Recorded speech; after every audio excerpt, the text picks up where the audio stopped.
ensayo sobre el arte. Julio Ferro.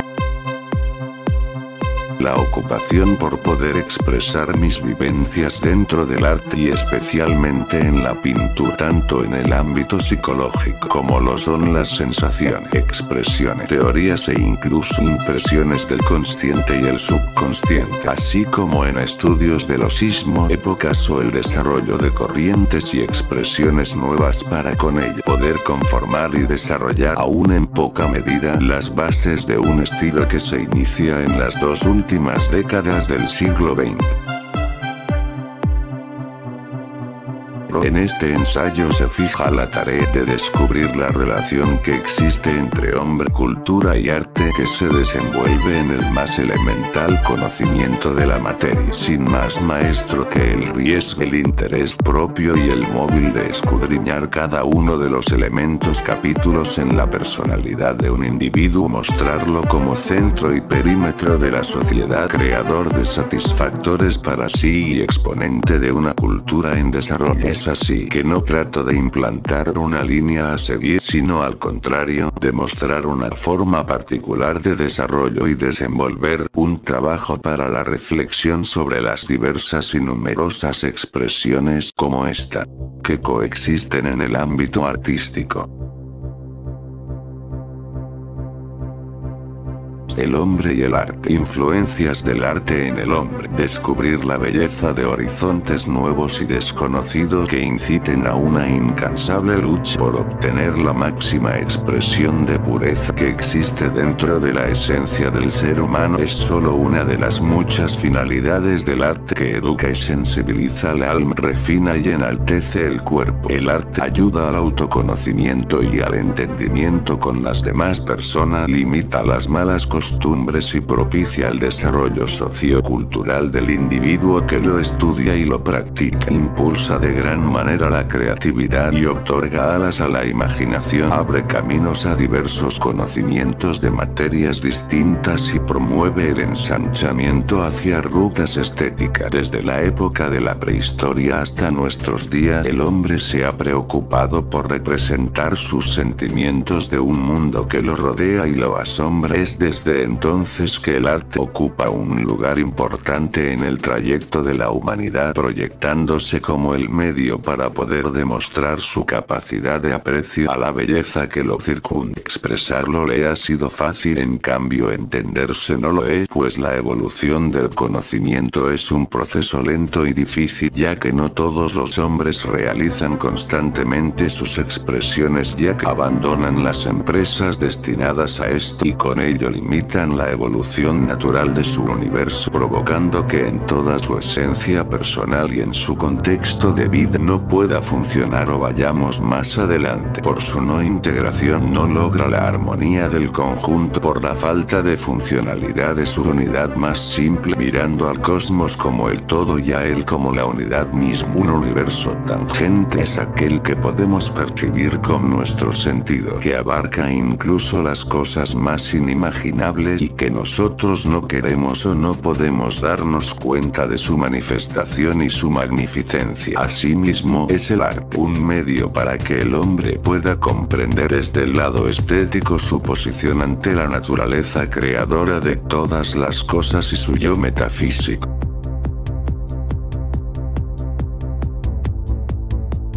El arte y la cultura. Influencia del arte en la cultura. Como es sabido, la cultura está basada en la trilogía de ciencia, moral y arte, siendo cada una necesaria e indispensable para las otras. Pensemos en un mundo sin arte, sencillamente sería imposible tal proposición, ya que desde el macrocosmos hasta el microcosmos están ordenados en armonía. Por consecuencia, esa armonía y ese ordenamiento, entre otras, como partes esenciales de la estética, se manifiestan Esto es arte sin la intervención del hombre, lo que quiere decir que el arte no es mera creación humana, sino al contrario, el hombre es solo un instrumento del arte para su propia reproducción. Ahora pensemos en un mundo sin cultura. En este caso, sí puede ser posible dar un sinfín de posibilidades, ya que la cultura no es un factor importante en el proceso de la creación. Es entonces cuando surge la pregunta por qué el arte, siendo indispensable para la continuidad del universo, tiene que unirse a otras materias para lograr una expresión cultural que no tiene trascendencia más que en el hombre mismo. El animal humano es el único ser que puede transformar lo que le rodea y encontrar a satisfacción propia en las incógnitas y respuestas a todo aquello que se le presenta.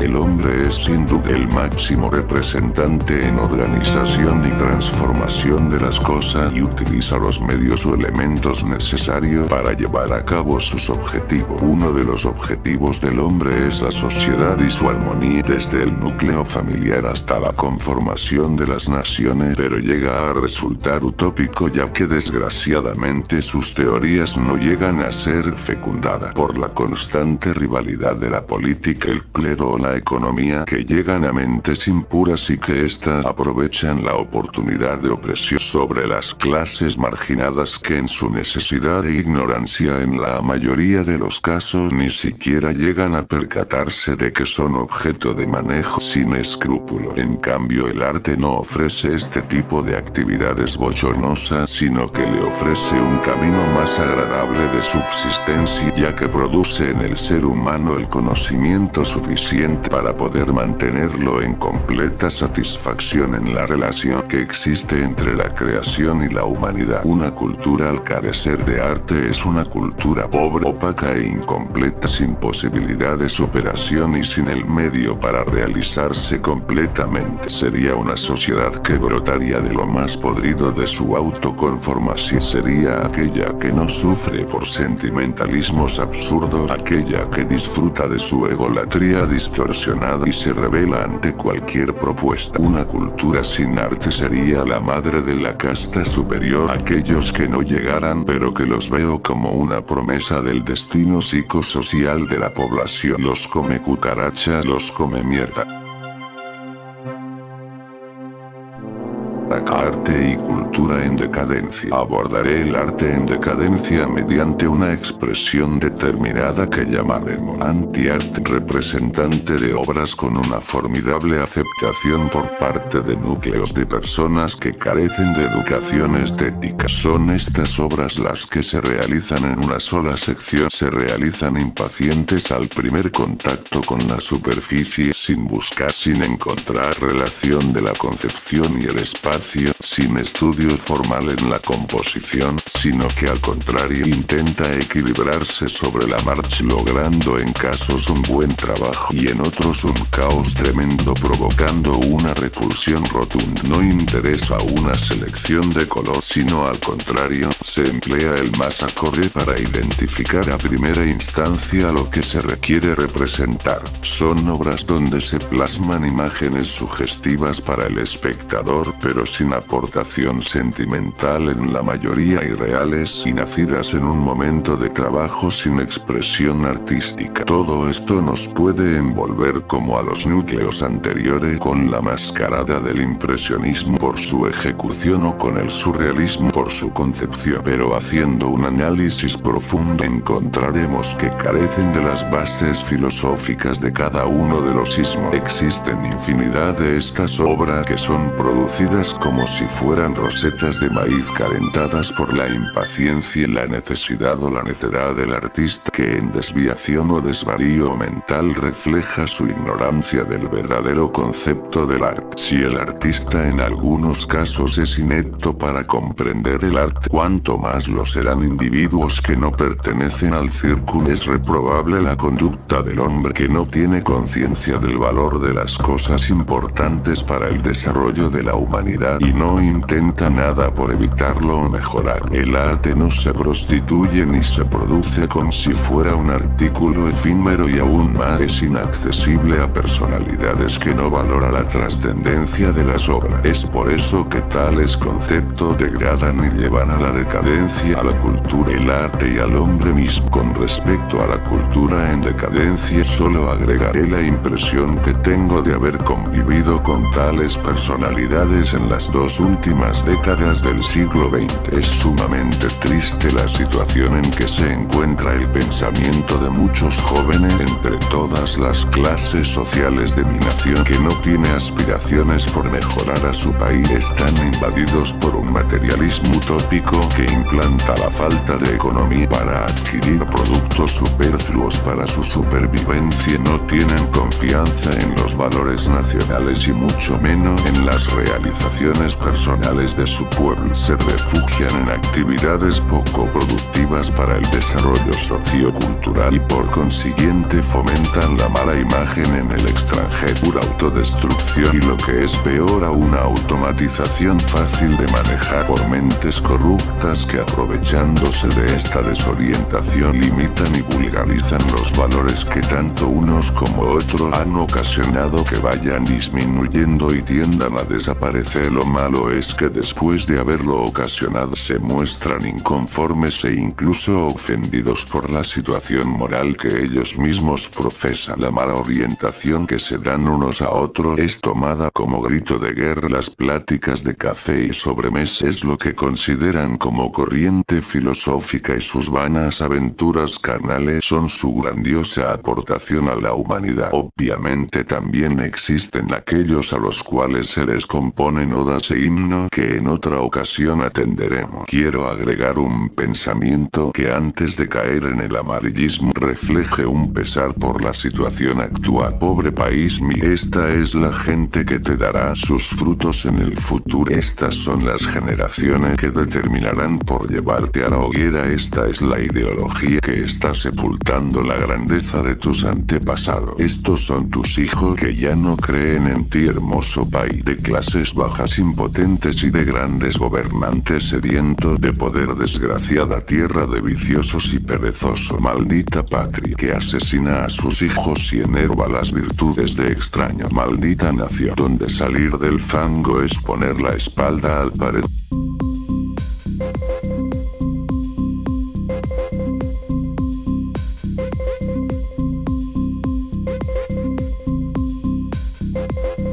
El pensamiento como principio y fin de la concepción. Si hay algo que diferencia al hombre dentro de todos los animales es la capacidad de pensar que lo hace superior a los demás. Dentro de esa superioridad se encuentra la virtud de poder crear las cosas que él mismo requiere como satisfactores y en este caso el arte se proyecta como una de las manifestaciones más elevadas y de mayor dificultad de elaborar. Un ejemplo sencillo nos resuelve este capítulo. El concepto al ser diseñado por el pensamiento después de ser influenciado por la experiencia se recicla con la finalidad de que se retroalimente el pensamiento y pueda elaborar nuevos y más complejos conceptos que representen, determinen y hagan válida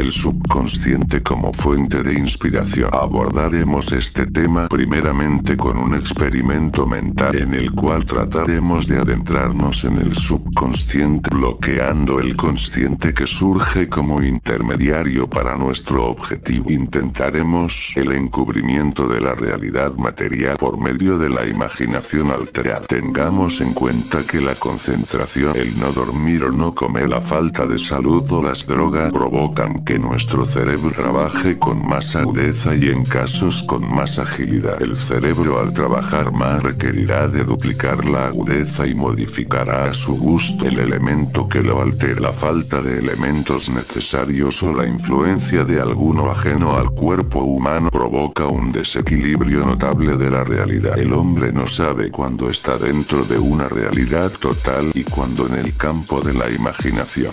Por eso mismo es de suma importancia tener atención y cuidados, ya que el cerebro ocasiona una gran descarga de energía y podría causar trastornos y complicaciones al cuerpo y a él mismo. Por un principio se experimentará en el lugar abierto o cerrado, pero siempre adecuado para llegar a la primera fase. Estando con humildad y entendimiento con nosotros mismos, buscaremos la solemne soledad de nuestro cuerpo en relación con el todo que lo rodea y conforma el cosmos exterior, omitiendo en todo lo posible la influencia de objetos y sonidos que nos distraigan.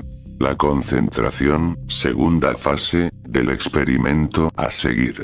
Ya conformado nuestro cuerpo como si fuera el cosmos exterior, intentaremos aislar nuestra mente de todo lo que está interrelacionado con ella para ajustar un equilibrio perfecto entre consciente e inconsciente. Para terminar, separamos ese equilibrio y obstruimos el consciente para que quede el inconsciente como principal exponente y sea él el que delibere y actúe. En esta tercera fase es primordial menester observar de las facetas del subconsciente, el subjetivo y el objetivo, gozando cada uno de ellos de particulares imágenes entre sí. El subconsciente subjetivo es el que produce imágenes complejas y amorfas, ya que se basa en los sentimientos y su impresión, conceptuando estados anímicos del ser para expresarlos en la forma más simple y sugestiva. El subconsciente objetivo es aquel que, influenciado por los sentidos, produce conceptos definidos en imágenes de formas conocidas, con cierta coherencia en cuanto a la relación de él y el objeto que lo produce.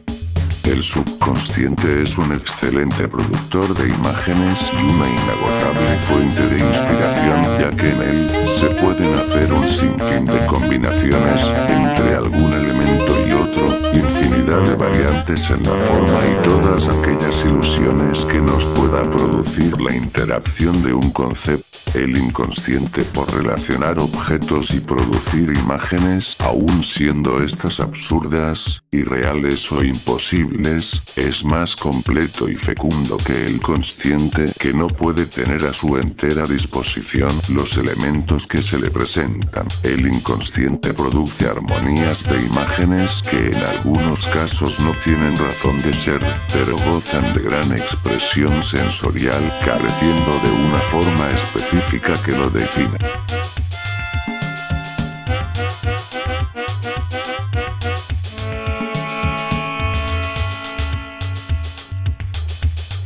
El consciente desarrollo finito o infinito. Definitivamente, como vimos anteriormente, el consciente es un potencial limitado a los sentidos, pero que tanto puede ese desarrollo abarcar en una creación plástica, apartando la problemática de la concepción. El consciente puede reproducir con gran fidelidad todo aquello que el hombre puede asimilar, desglosando las tareas de que se encarga el consciente. Calidad cromática: se encarga de realizar la selección del color acorde a la temática y desarrollo de la obra. Proporción: se encarga de encontrar relación de distancias y tamaños, aproximación óptica y perspectivas. Calidad técnica: encontrará la resolución de materiales y procesos, así como de buscar la perfección en la reproducción.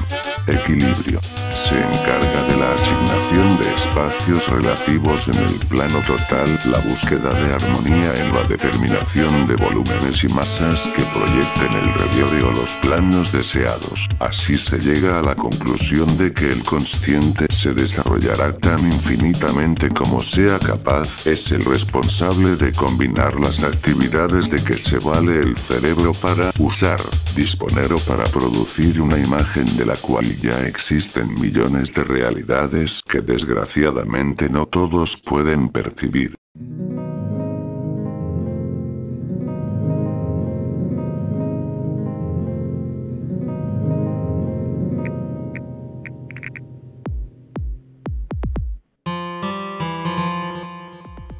Concepciones del psique y su reproducción. A.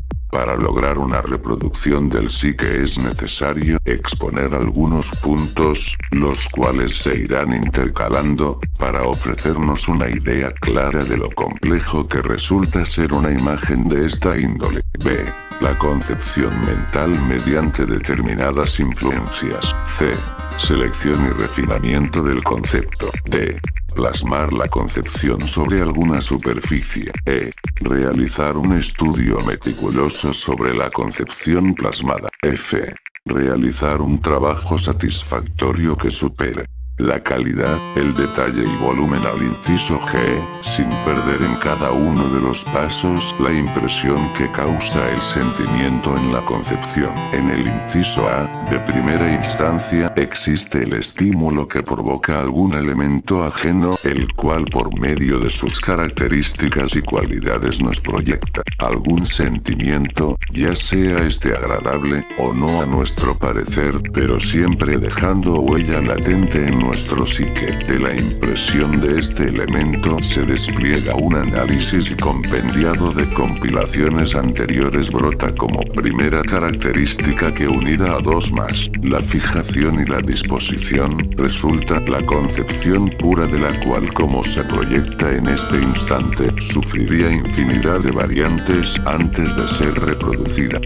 La fijación es el momento preciso y exacto en que después del estímulo queda impreso y es comparado con otras imágenes, para así evitar posibles repeticiones y errores de la interpretación del elemento que pueda confundirnos. La disposición es el acto reflejo de los puntos anteriores que nos permitirá desplazar el concepto para que éste no quede sumido en el laberinto o abismo del inconsciente dormido. En el inciso B se ocupa de una meticulosa selección de elementos que constituyen la concepción, orillando a aquellos que no reflejen directamente la intención de la idea, rechazando elementos que pudieran dificultar su entendimiento, puliendo, estilizando y refinando los elementos restantes para aumentar el grado de impresión que emana, dando énfasis en los detalles que sobresalen y predominan en la concepción. En el capítulo Obras originales y copias se hace alusión a la prostitución del arte, pero es en el momento dentro del paréntesis que se encuentra entre los puntos B y C, porque después de que el concepto es reproducido con un fin y una intención, tal vez sea positivo por ser expresado a otra persona y con ello pueda ser observado, pero en esencia y pureza después del punto C es que surge la verdadera prostitución del arte en la concepción del psique y su reproducción. Eso simple pero muy importante para el desarrollo y proceso final de la obra. No es lo primordial la superficie, sino representar con la mayor fidelidad el concepto sin entrar en detalle, que sea un apunte global ágil y con precisión de trazo que induzca en la mayor medida al espectador con la forma dada, sin interesar tono, mancha o sombras, ya que éstas tendrán su intervención más tarde. En el inciso se realiza el estudio del boceto, marcando detalles y corrigiendo algunos de los errores que por la rápida realización del paso anterior es natural que surja. Se hace una selección del color y ajustes de la composición. Se ponen a prueba algunos elementos que pudieran realzar el concepto de la obra. Se realizan ensayos de volumen y valoraciones de luz y tono. En el inciso E, como paso final de la concepción, es de donde ya se ha entrado en contrastes de color escogido, ya es realizado en la superficie adecuada y con la técnica apropiada. Se plasma con la mayor exactitud los detalles y se enfatiza en lograr la mejor reproducción de las dos anteriores, o dicho de otra manera, se realiza el mejor esfuerzo, trabajo que nace de un estudio elaborado. Es ya en este momento en el que yo creo que la obra tiene un valor artístico y un concepto estético que la hace ser una obra original y progenitor.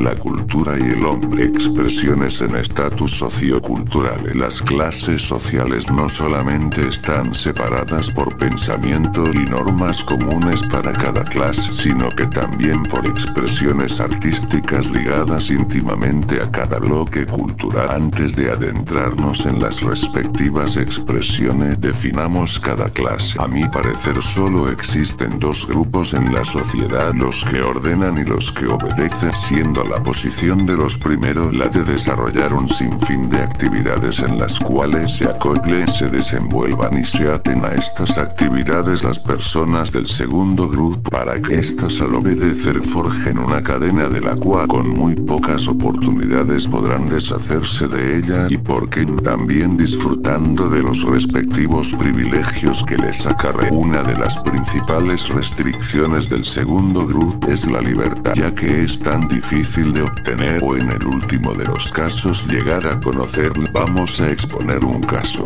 Si nosotros elegimos una acción determinada en donde se tienen varios parámetros contando intermedios y opuestos, eres libre supuestamente porque eliges un bien en vez de otro, ya sea este real o aparente. Pero si tú eliges el bien que por tus razones es el que consideras el más acertado para el fin que buscas, y la sociedad, empezando desde la familia, te reprimen por el bien o la acción que elegiste y te provocan o te incitan a cambiarlo porque para ellos es prudente que lo hagas, y por medio de un modo u otro tratan de que desistas en tu decisión. Entonces te están oprimiendo y orillando a una libertad condicional. Es una libertad atada al pensamiento social, aun yendo en contra de tus juicios. Es una libertad que no puedes tener porque eres libre de elegir lo que realmente quieres, y te harán concentrarte en una libertad que te impone sin respetar tu libre albedrío, sin aceptarte como unidad de dicha sociedad y como unidad de una sociedad que tú jamás eliges y marcas de comunidad con todos los puntos que implica esta palabra. Debes acatar las normas que ella produce y son impuestas por las personas del primer grupo, que esclavizan a toda la sociedad y le imponen el primer eslabón de una cadena que se va extendiendo conforme aumenta nuestra ignorancia. Tanto como en uno como en el otro grupo existen subdivisiones sociales que van alcanzando niveles superiores no por desarrollo intelectual de sus integrantes, sino por el grado de corrupción que canalice a su favor. Haciendo a un lado estas joyas de la sociedad, nos ocuparemos de aquellos que representan la cultura de la nación. En cuanto a arte se refiere, primeramente existen individuos con un alto grado de capacidad creativa, con excelente visión de lo que es el arte, con gran interés en producir obra, pero sin embargo son frenados por la falta de conocimiento en material y en la técnica, limitadas por la economía, ya que prefieren desarrollar actividades más lucrativas que satisfagan las necesidades de su persona o su familia, dejando así una posible y fecunda carrera artística sin pensar que de ella podrían obtener todos e incluso más de los satisfactores que necesitan.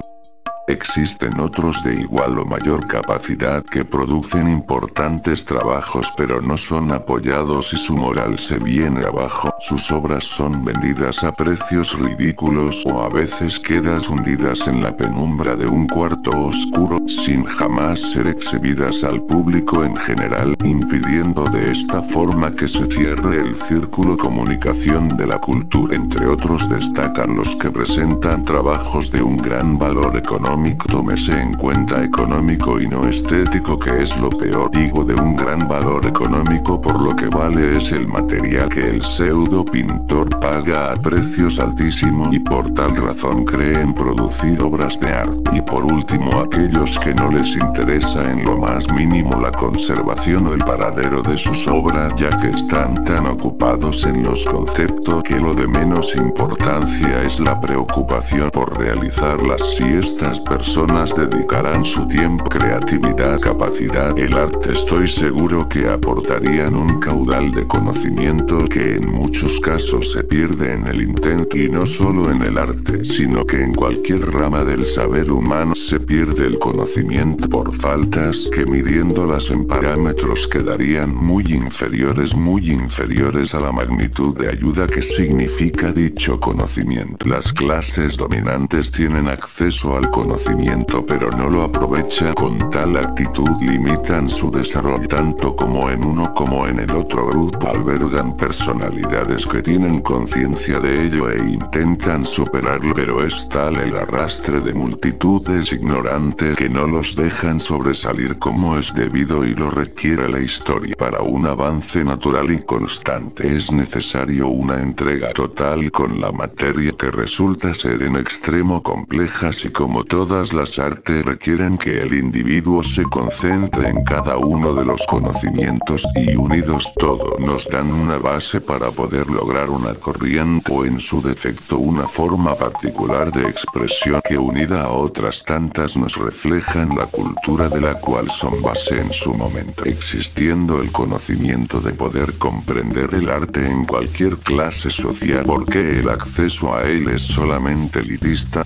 Esto es porque las masas populares tienen malas costumbres muy arraigadas y nacidas desde el hecho familiar. Como ejemplo, demos el caso de las exposiciones y muestras de trabajo artístico, los cuales sufren cada vez más un descenso de asistencia e interés, no por la calidad estética de la obra o del artista, sino por la falta de conocimientos o ignorancia del público general, que prefieren dedicar el tiempo a otras actividades enajenantes. En algunos casos, es para ellos más importante un capítulo de televisión que el desarrollo de la plástica nacional. No con esto quiero decir que el televisor sea un producto nocivo a la humanidad, de hecho es un gran invento que sufre la desventaja de estar mal enfocado con respecto a la ideología de un pueblo en perspectivas de desarrollo. Esta problemática significa un factor que entorpece el círculo de la comunicación en la cultura. Es de vital importancia que tanto las instituciones privadas y gubernamentales apoyen y promuevan el arte, que el artista se comprometa a renovar y perfeccionar su trabajo y que el pueblo analice y canalice la temática de la obra y la ideología que le expresa el artista. Es así como se aprovecha tanto una como otra de las funciones de cada uno de los elementos y cómo se recicla el círculo sociocultural en el medio artístico.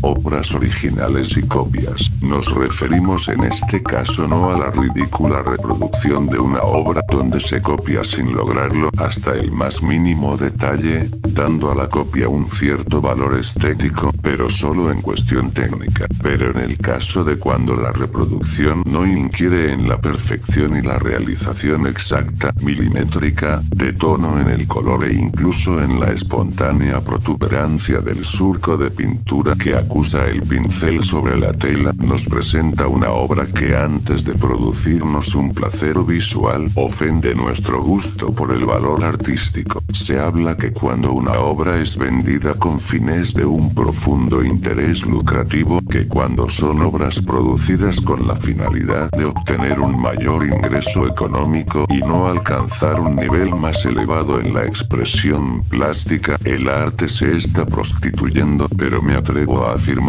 que este concepto de la prostitución es procedente de un momento anterior a la ejecución y proviene de un pensamiento equivocado que se anticipa a cualquier tipo de expresión u obra que se manifiesta físicamente. Entrando en materia, existe un momento en la psique en la que en ocasiones se manifiesta tanto pequeño como fugaz y otras veces de tiempo prolongado con un choque impactante o las combinaciones de esto con con variantes de intensidad y extensión en los que por medio de una, pocas o muchas motivaciones se produce una concepción mental original única y progenitora de posibles imágenes posteriores que serán calificadas con el término de copia y que a mi juicio representan la real prostitución o degradación del arte. Prostitución o degradación del arte, ya que el verdadero arte solo se encuentra en la apreciación y concepción de lo bello dentro de la mente humana. Ampliando al respecto, se puede decir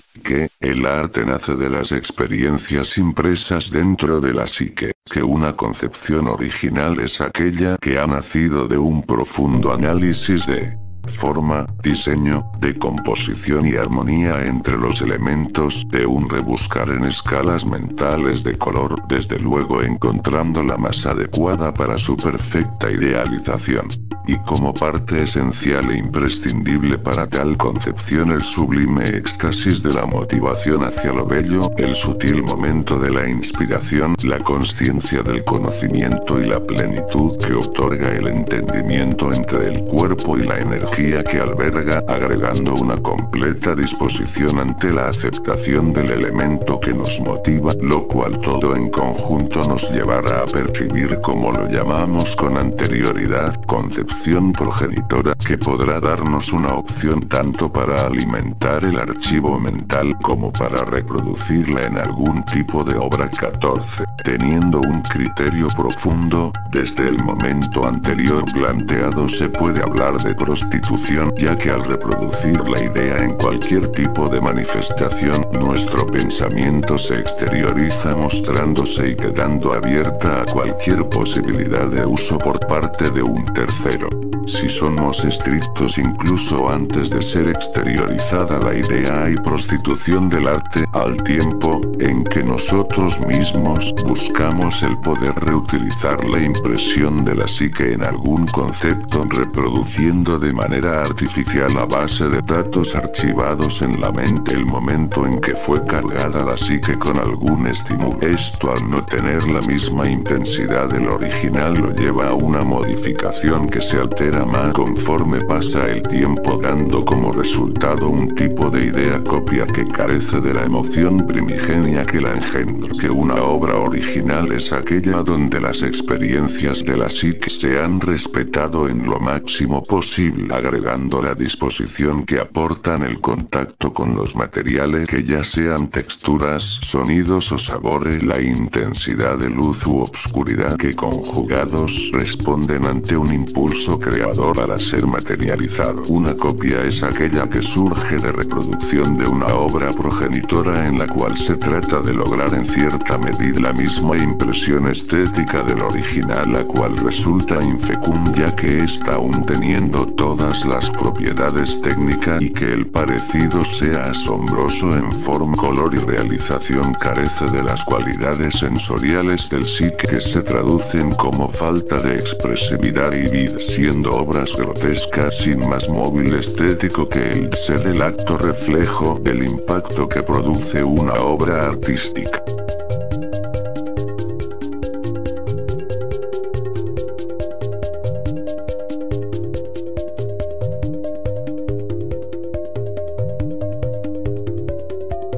Quien es un crítico de arte, es lógico percatarse que personas con falta de certidumbre en lo absoluto se atrevan a criticar cual eruditos en la materia obras que en muchos de los casos ni siquiera comprenden e incluso manifiestan faltas o errores del autor, y lo que es peor, se dan el lujo de exponer detalles que enaltecerían la obra a gusto propio, dejándose llevar por la simple guía de su sentido visual sin poner latente en la mayoría de los casos, la manifestación de un juicio procedente del estudio.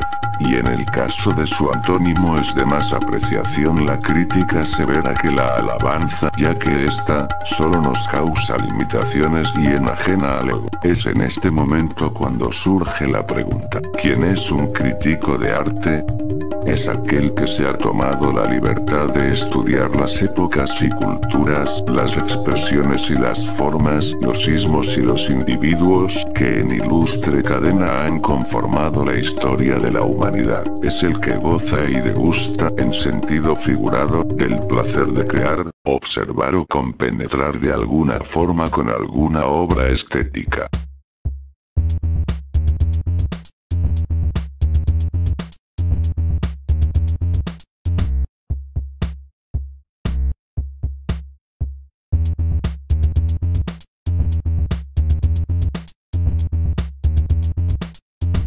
¿Quién es un artista? En varias ocasiones me preguntaba, ¿quién es un verdadero artista? Sin llegar a definir que existían dos clases de artistas, el creador y el intérprete, y comentando con algunas personas, nos dimos cuenta de que un artista creador es aquel que al manipular un objeto simple, que tiene una utilidad mientras funciona para lo que fue creado, pero se pierde al dejar de usarlo, puede manipularlo, modificarlo o fusionarlo con otros objetos para hacer brotar algo bello y agradable. Es aquel que disfruta el poder elaborar una obra por el simple hecho de ser satisfactorio para sí mismo. Es aquel que la repercusión de su trabajo, sea positiva o negativa, no cambia su ideología por darle un mayor ímpetu al arte. Es aquel que no estima ni su tiempo, su salud o su bienestar con la única finalidad de realizar con humildad su creación. Es aquel que emprende tareas difíciles, porque lo fácil no le satisface. Un artista es aquel que sacrifica todos sus bienes materiales por una ideología trascendental, por una ideología que abrirá campos nuevos a las generaciones posteriores. Un artista es aquel que está en constante lucha por la superación de la raza humana.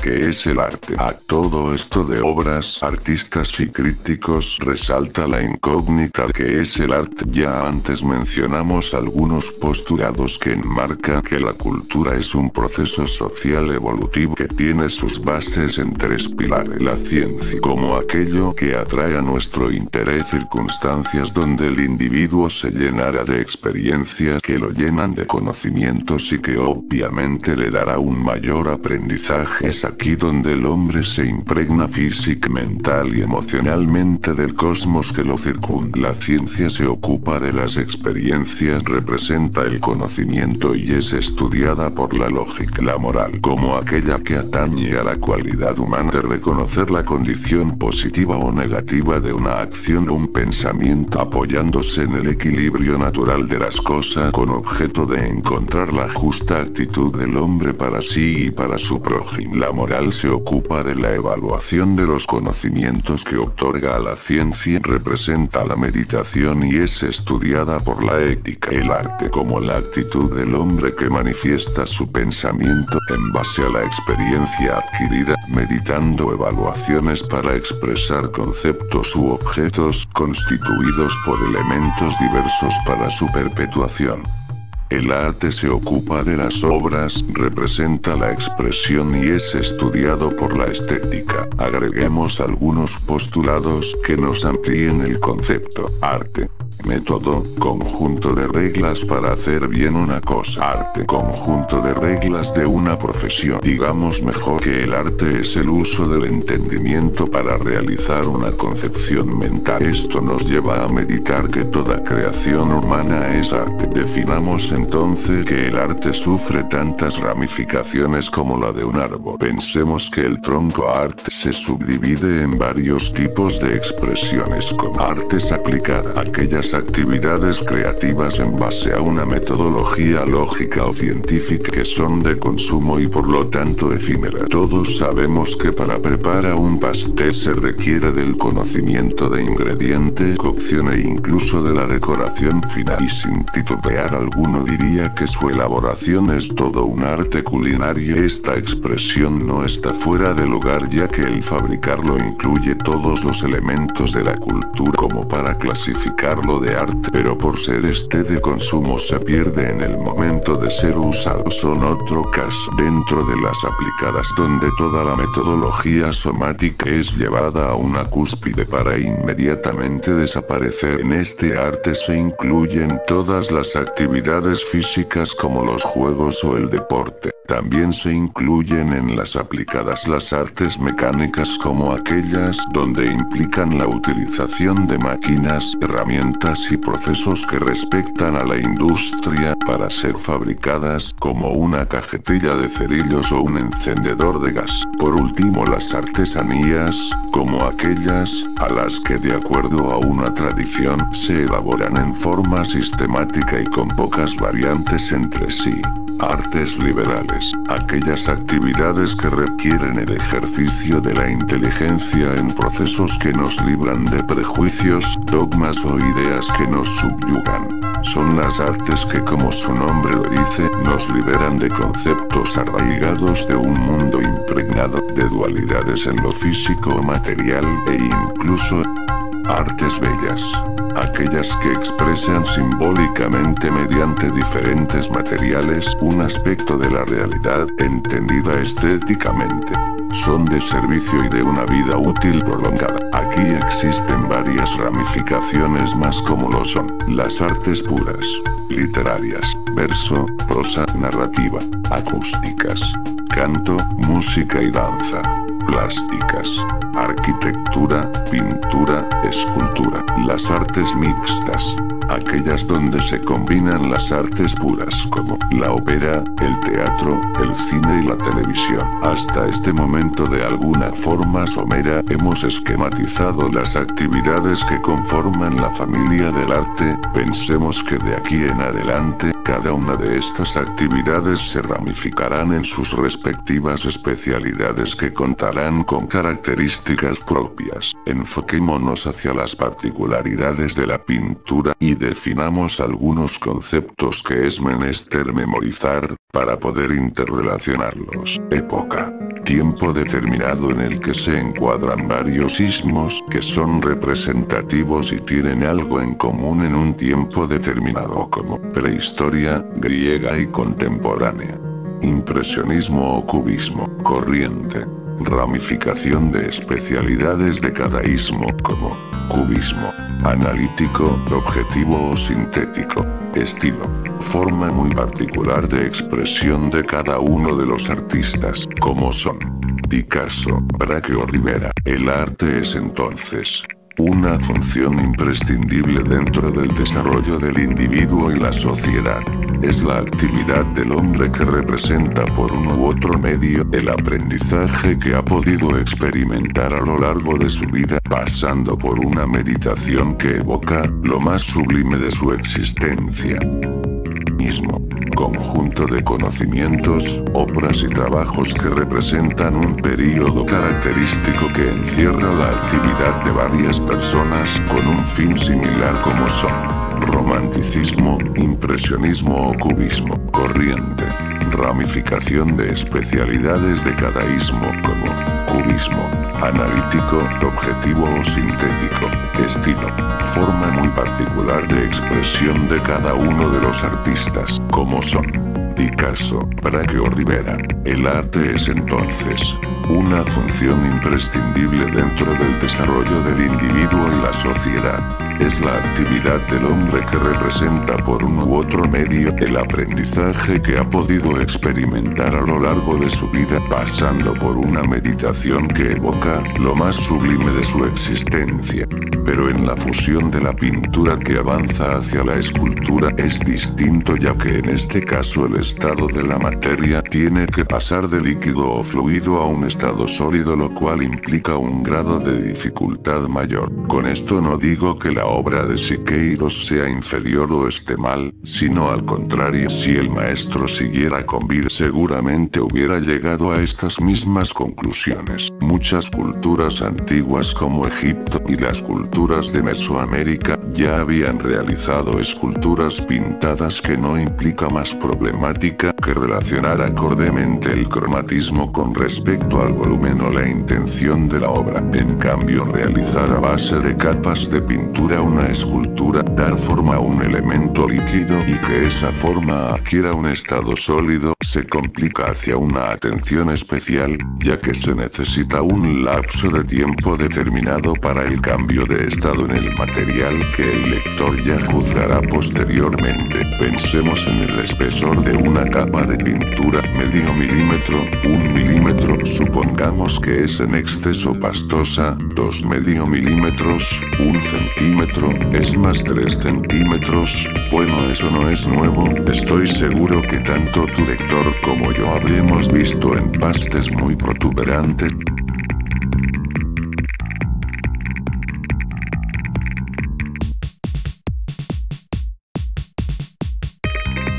Pensemos en un rostro. ¿Lo podemos ver de frente? ¿Si lo podemos ver de perfil? Sí. Ahora pensemos en un retrato. ¿Lo podemos ver de frente? ¿Si lo podemos ver de perfil? No. Es precisamente a lo que quería llegar. Cualquier pintura convencional jamás se podrá ver más allá de su plano bidimensional, jamás podremos verla de perfil, pero en la fusión de pintura-escultura, donde realmente se puede apreciar de cualquiera de sus perfiles, izquierdo, derecho, arriba o abajo, y esto es lo que yo llamo pintura tridimensional, que veremos en el siguiente capítulo con algunas de sus variantes y la pauta a seguir para su desarrollo.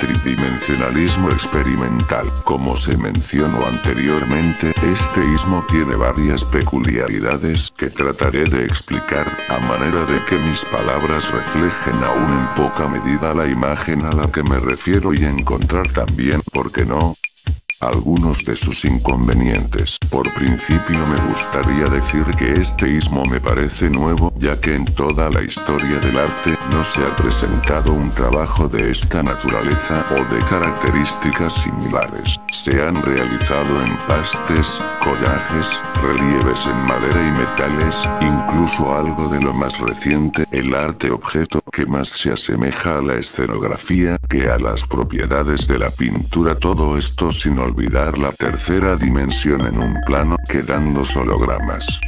Además quiero agregar que este tipo de trabajo es la continuación y conclusión que se abre en un nuevo eslabón en la continuidad de la cadena evolutiva del arte que se me presenta para su realización, y que de no haber sido así a otros se le hubiera revelado. Lo que sí quiero hacer notar es que pongo todo el empeño para realizarlo de la mejor manera, al igual que lo haría aquel que por ello depende su vida. Desde luego no afirmo que en otras partes del mundo existan o no artistas que estén llegando a las mismas experiencias, pero de cierto es que yo en lo particular no tengo noticias de su existencia. Primeramente dividiremos las formas por las cuales podemos llegar a representar la tercera dimensión. A. Llevando la imagen hacia afuera. B. Trasladando la imagen al fondo. C. Combinadas. D. Por sobreposición. E. Apéndice, enmarcado. A. En este caso, el proceso a seguir empieza con el doble sopliegue de la tela. La experimentación con diversas telas, ya sean naturales o sintéticas, nos lleva a comprobar que el lino es aquel que más se apega a las necesidades que requiere la pintura tridimensional. Ya sea de caída natural o forzada, se le aplica la preparación. La preparación puede realizarse con la mezcla de diversos materiales como el yeso, las vinílicas, las acrílicas, los resístoles, selladores y lo que es más importante, la experimentación con diversos materiales en los lugares que llevara la carga del peso, aplicándolo a manera de vigas soportes, las cuales se irán reforzando con las capas posteriores de preparación, mismas que se aplicarán con uniformidad para todo el lienzo, dependiendo de la rigidez de la tela y la solidez que ofrezca la preparación será el número de aplicaciones requeridas, así también mínimo una capa en la parte trasera del mismo. Diseñese el bastidor a la forma del lienzo y móntese sin deformar el pliegue, ya que este nos dará al menos la mitad del relieve total. El marco para este tipo de obras se vuelve caprichoso y requiere de diseños especiales, terminando con el agregado de una serie de empastes de pintura que se irán poniendo por capas cuando cada una de ellas ya haya secado, obteniendo así el total del relieve de la imagen que se desea. B. En esta segunda forma, el proceso es distinto, se empieza por el bastidor, que como soporte es una parte muy importante, ya que su diseño especial se fabricará de acuerdo a la intención de la idea que se requiere plasmar. Es aquí donde se determina la profundidad máxima que se puede alcanzar. Ya fabricado el bastidor se procede a montar la tela. La tela deberá ser lo suficientemente grande para resistir pliegues y deformaciones sin que pierda espacio en el bastidor, que cubrirá todas las partes que ofrezcan su cara al espectador. Se realizan los ajustes pertinentes, así como también los estirones que requiera para producir el efecto de profundidad. C. En este tercer procedimiento, quiero señalar que como el istmo es nuevo, las posibilidades de representación son muy variadas, asentándose en los dos procedimientos anteriores o agregando elementos o piezas de diversos materiales. D.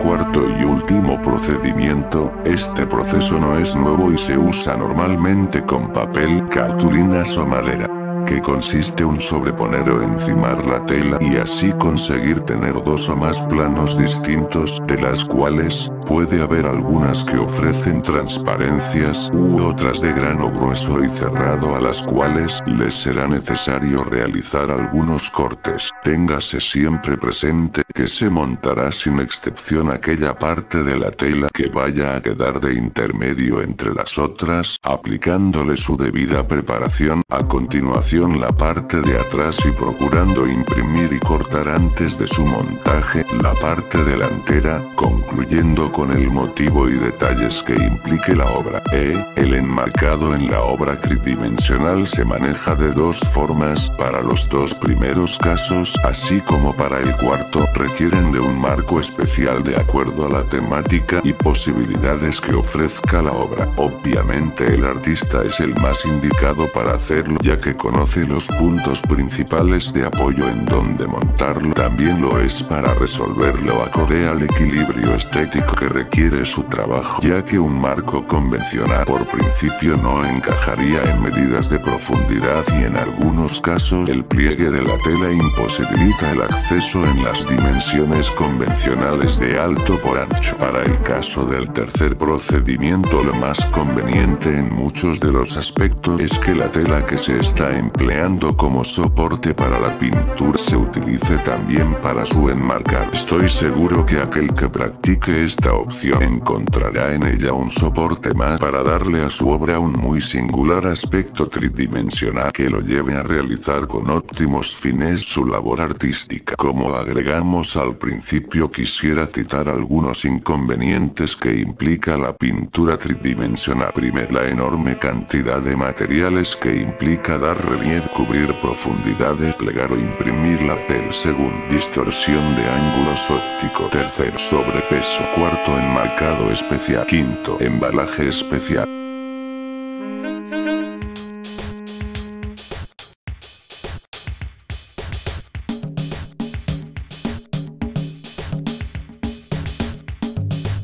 Pliegues para pintura tridimensional. Como se dijo antes, en la experimentación con diversas telas tanto sintéticas como naturales, el lino goza de una textura estructura muy singular que al aplicarle varias capas de imprimatura adquiere una consistencia tan rígida como la de una tabla. La experimentación en el pliegue que se le dé a la tela nos puede llevar a encontrar composiciones caprichosas que incluso nos pueden servir para dar particularidades o detalles especiales que nos sirvan para el fin deseado.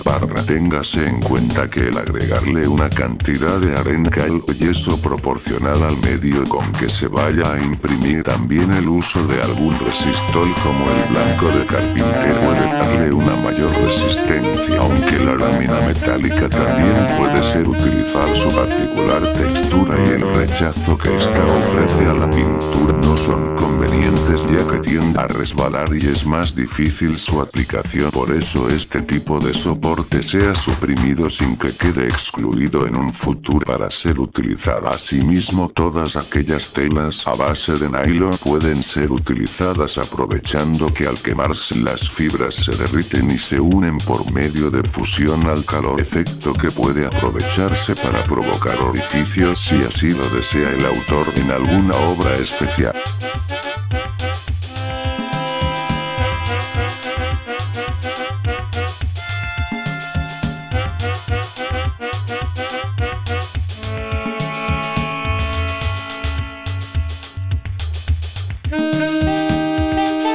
Perspectiva del cubo a la esfera. Desde la prehistoria el arte ha tenido una problemática que resolver: dar la sensación de profundidad en un plano de dos dimensiones. Egipcios, fenicios o griegos fueron pueblos que por generaciones representaron imágenes sobrepuestas para satisfacer la sensación óptica de perspectiva sin llegar a representar fielmente lo que a sus ojos se presentaba en la naturaleza. Ya en el siglo II, en el período románico, se realizaban trabajos que esbozaban perspectiva pero sin tener conocimiento pleno sobre sus leyes. El pintor representaba imágenes que apreciaba pero que no entendía, o tal vez entendía pero no sabía cómo dibujarlo fielmente, ya que al observar una serie de ángulos de alguna construcción e intentar plasmarlo se daba cuenta con deseo frustrar que la imagen se le distorsionaba. Aún en el color nos podemos percatar que hacía lo imposible por representar fielmente lo que veía, pero le faltaba el conocimiento sobre las teorías del color, que fueron algunas descubiertas mucho tiempo después. Con las conquistas, las reconquistas, los feudos, la Edad Media y la Santa Inquisición sobresale la más grande y descarada forma de frenar el arte, y no solo el arte sino infinidad de materias útiles al conocimiento. Es entonces que hasta el siglo XV el llamado Quattrocento con Piero de la Francesca se fundan las normas más elementales de la perspectiva, perfeccionándose con la labor de Leonardo Drin, en la que alcanza un mayor grado de perfección y apegamiento al natural como nunca antes se había hecho. La perspectiva continúa evolucionando hacia cada vez más complejas teorías como la aérea de la pintura china y la curvilínea de Escher, que ofrecían una dificultad mayor en pleno siglo XX. Y aunque la perspectiva implica la sobreposición de imágenes que se oculta para dar un efecto de profundidad y el color influye en los efectos de lejanía, existe todo un complejo de teorías y leyes sobre la perspectiva del color. Abordaremos solo con diagramas de líneas y puntos de fuga el concepto de la perspectiva, que a decir es la ilusión óptica de representar profundidad en un plano, y que a saber se divide en dos opciones y tres modalidades: A, línea; B, curvilínea; 1, con un punto de fuga llamado normal; 2, con dos puntos de fuga llamado oblicua; 3, con tres puntos de fuga llamada R. Realizando combinaciones nos podremos percatar que es posible utilizar más de 3 puntos de fuga, lo cual hará que la figura se suspenda en el espacio. Utilizando perspectivas curvilíneas con 32 puntos de fuga podremos encontrar algo parecido a la esfera.